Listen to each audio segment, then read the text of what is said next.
Well, folks. So welcome to Japanese Tattoo 101. This is your host, Kevin the Navigator, and welcome to my YouTube channel. So we're going to talk about the samurai. So we're not going to talk about like an individual samurai. We're going to talk about the samurai as a whole. So for Japanese Tattoo 101. Now we're going to go over the brief history of what a samurai is. Those of you guys who do know, those of you guys who don't know, I'll just say it anyway.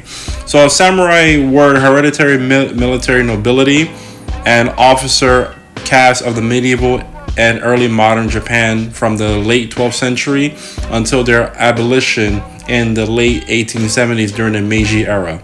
They were well-paid retainers of the daimyo, the great feudal landholders. They had a high prestige and special privileges. Following the passing law of 1629, samurai on official duty were required to practice daishō, wear two swords. Samurai were granted kiri-sute gomen, right to kill anyone of lower class in certain situations. Some important samurais and figures in Japanese history wanted others to believe that all of them were engaged in combatants, using bushido codes of martial virtue, and follow various of cultural ideas and how samurai should act. Bushido is the code of the samurai, in case you guys didn't know that part. Although they had predecessors in early military and administrative officers, the samurai truly emerged during the Kamakura shogunate, ruling from 1185 to 1333. They became ruling political class with significant power and also significant responsibility. During the 13th century, the samurai proved themselves as adept warriors against the invading Mongols. During the Edo period of 1603 to 1868, they became the stewards and chamberlains of the daimyo estates, gaining managerial experience and education.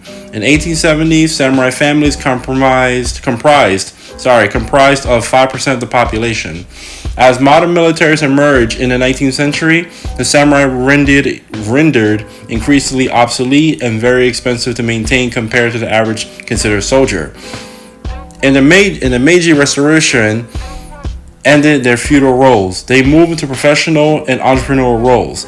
Their memory and weaponry remain prominent in popular Japanese culture.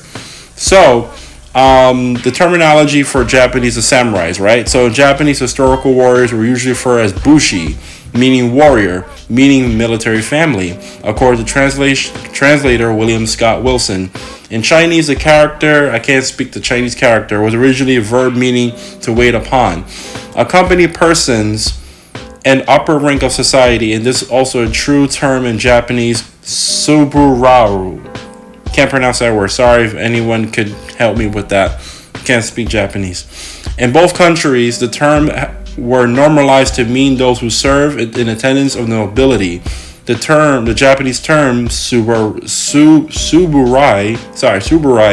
being the nominal form of the verb, according to Wilson. An early reference to the word suburai appears to Koni Wakashu, the first imperial and analogy of poems completed in the early 900s.